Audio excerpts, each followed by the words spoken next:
सभी को नमस्ते नमस्कार। आज 10 सितंबर पंडित गोविंद बल्लभ पंत जी की जन्म स्मृति को नमन। पंडित गोविंद बल्लभ पंत जी के विषय में कुछ महत्वपूर्ण जानकारियाँ साझा करना चाहूँगी। गोविंद बल्लभ पंत जी का जन्म हुआ था 10 सितंबर 1887 को अल्मोड़ा के खूंट धामस गांव में। पिता मनोहर पंत, माता गोविंदीबाई पंत। बचपन में ही आपके पिता की मृत्यु हो जाने के कारण परवरिश की थी नाना बद्रीदत्त जोशी ने। वर्ष 1905 में अल्मोड़ा छोड़कर इलाहाबाद चले गए थे। म्यूर सेंट्रल कॉलेज में गणित, साहित्य और राजनीति विषयों के साथ प्रतिभाशाली विद्यार्थी के रूप में आपकी पहचान रही। वर्ष 1907 में बीए और वर्ष 1909 में इलाहाबाद विश्वविद्यालय से कानून में स्नातकोत्तर उपाधि प्रदान की। सर्वोच्च अंकों के साथ कानून की डिग्री हासिल करने के उपलक्ष्य में कॉलेज की ओर से लैम्सडेन अवार्ड प्रदान किया गया। वर्ष 1910 में पंडित गोविंद बल्लभ पंत जी ने अल्मोड़ा आकर वकालत शुरू कर दी थी। वकालत के सिलसिले में आप रानीखेत गए और फिर काशीपुर। वर्ष 1914 में काशीपुर में प्रेम सभा की स्थापना गोविंद बल्लभ पंत जी के प्रयत्नों से ही हुई। प्रेम सभा नामक संस्था का उद्देश्य शिक्षा और साहित्य के प्रति जनता में जागरूकता उत्पन्न करना था। यह संस्था जो थी नागरिक प्रचारणी सभा की शाखा थी। गोविंद बल्लभ पंत जी के नेतृत्व के कारण अंग्रेज काशीपुर को गोविंदगढ़ भी कहते थे। सामाजिक क्षेत्र प्रारंभ में अल्मोड़ा, नैनीताल और काशीपुर रहा। कुमाऊं में सबसे पहले निःशुल्क और अनिवार्य शिक्षा लागू करने का श्रेय गोविंद बल्लभ पंत जी को ही जाता है। वर्ष 1914 में आपके प्रयासों से उदयराज हिंदू हाई स्कूल की स्थापना हुई। 1916 में कुमाऊं परिषद की स्थापना की। इसी वर्ष आप ऑल इंडिया कांग्रेस कमेटी के सदस्य भी चुने गए। दिसंबर 1921 में गांधी जी के आह्वान पर आप असहयोग आंदोलन के रास्ते खुली राजनीति में शामिल हुए। वर्ष 1923 में गोविंद बल्लभ पंत जी उत्तर प्रदेश विधान परिषद के सदस्य बने। पहले उत्तर प्रदेश कांग्रेस के उपाध्यक्ष बने और बाद में 1927 में उसके अध्यक्ष। गोविंद बल्लभ पंत ने कुमाऊं में राष्ट्रीय आंदोलन को अहिंसा के आधार पर संगठित किया। कुली बेगार आंदोलन में आपकी सक्रिय भागीदारी रही। 9 अगस्त 1925 में उत्तर प्रदेश के काकोरी कांड के जो मुख्य आरोपी थे रामप्रसाद बिस्मिल, अशफाक उल्ला खां, रोशन सिंह, राजेंद्र लाहिड़ी, सचिन नाथ सान्याल, इनकी पैरवी के लिए गोविंद बल्लभ पंत जी ने जी जान से कोशिश की थी।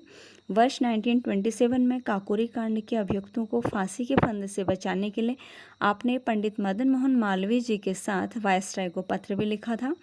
उस समय वे स्वराज पार्टी के टिकट पर नैनीताल से लेजिस्लेटिव काउंसिल के सदस्य भी थे। 1928 में साइमन कमीशन के विरोध में हुए लाठीचार्ज के कारण गोविंद बल्लभ पंत जी के पीठ में काफ़ी गंभीर चोटें आई, जिससे कि वे आजीवन भी उबर नहीं पाए थे। वर्ष 1930 के नमक सत्याग्रह में भी असक्रियता रही। मई 1930 में देहरादून जेल भी जाना पड़ा। 6 महीने की सज़ा हुई थी। 1940 में व्यक्तिगत सत्याग्रह और 1942 के भारत छोड़ो आंदोलन में गोविंद बल्लभ पंत जी ने गिरफ्तारी दी थी अपनी। पंडित गोविंद बल्लभ पंत जी 3 बार उत्तर प्रदेश के मुख्यमंत्री रहे। 2 बार 1947 से पहले और 1 बार आज़ादी के बाद। पहली बार 17 जुलाई 1937 से 2 नवंबर 1939 तक ब्रिटिश भारत में संयुक्त प्रांत अथवा उत्तर प्रदेश में, उस समय उत्तर प्रदेश जो था वो संयुक्त प्रांत के नाम से जाना जाता था। दूसरी बार 1 अप्रैल 1946 से 15 अगस्त 1947 तक। आज़ादी के बाद जब भारत का अपना संविधान बन गया और संयुक्त प्रांत का नाम बदलकर उत्तर प्रदेश रखा गया, तब तीसरी बार उन्हें सर्वसम्मति से सर्वोपयुक्त पाया गया। इस प्रकार स्वतंत्र भारत के नवनामित राज्य यानी कि उत्तर प्रदेश के आप 26 जनवरी 1950 से लेकर 27 दिसंबर 1954 तक मुख्यमंत्री रहे। भारत में प्रथम गृह मंत्री सरदार वल्लभ भाई पटेल जी की मृत्यु के बाद 10 जनवरी 1955 को भारत के गृह मंत्री का पद संभाला। वर्ष 1961 तक इस पद पर बने रहे। 7 मई 1961 को हृदयाघात के कारण पंडित गोविंद बल्लभ पंत जी का देहावसान हो गया था। कुली बेगार प्रथा के विरुद्ध सफल अभियान चलाने में, आज़ादी के सभी आंदोलनों में हिंदी को राष्ट्रभाषा का दर्जा दिलाए जाने के लिए, जमींदारी प्रथा को खत्म करने के लिए, सहिष्णुता को बढ़ावा देने और अस्पृश्यता निवारण जैसे सुधार कार्यों में गोविंद बल्लभ पंत जी की महत्वपूर्ण भागीदारी रही।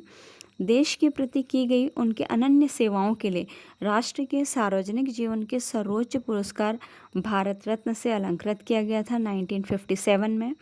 पंडित गोविंद बल्लभ पंत जी को हिमालय पुत्र कहा था पंडित जवाहरलाल नेहरू जी ने। तो गोविंद बल्लभ पंत जी हिमालय पुत्र और भारत रत्न के नाम से भी जाने जाते हैं।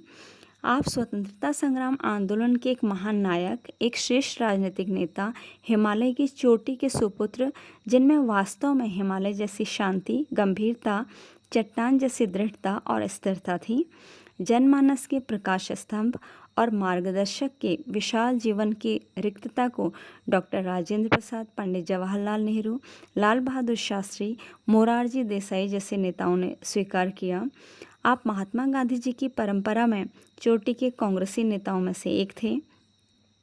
गोविंद बल्लभ पंत जी के महत्वपूर्ण योगदान को देखते हुए उनकी स्मृति को समर्पित कुछ स्मारक और संस्थाएं हैं, जैसे गोविंद बल्लभ पंत सामाजिक विज्ञान संस्थान प्रयागराज उत्तर प्रदेश में, गोविंद बल्लभ पंत कृषि एवं प्रौद्योगिकी विश्वविद्यालय पंतनगर, गोविंद बल्लभ पंत अभियांत्रिकी महाविद्यालय पौड़ी गढ़वाल उत्तराखंड में, गोविंद बल्लभ पंत सागर सोनभद्र उत्तर प्रदेश में, गोविंद बल्लभ पंत इंटर कॉलेज काशीपुर उत्तराखंड में। इस तरह से हम देखते हैं कि पंडित गोविंद बल्लभ पंत जी एक कुशल वक्ता और सांसद विज्ञ के युगल गुणों में आपकी कहीं भी बराबरी नहीं थी। आपका जो योगदान था वो सर्वोच्च था भारत की आज़ादी के लिए और भारत के समाज के लिए। एक महान राष्ट्रनायक को पुनः नमन करते हैं। Thank you. Have a lovely time.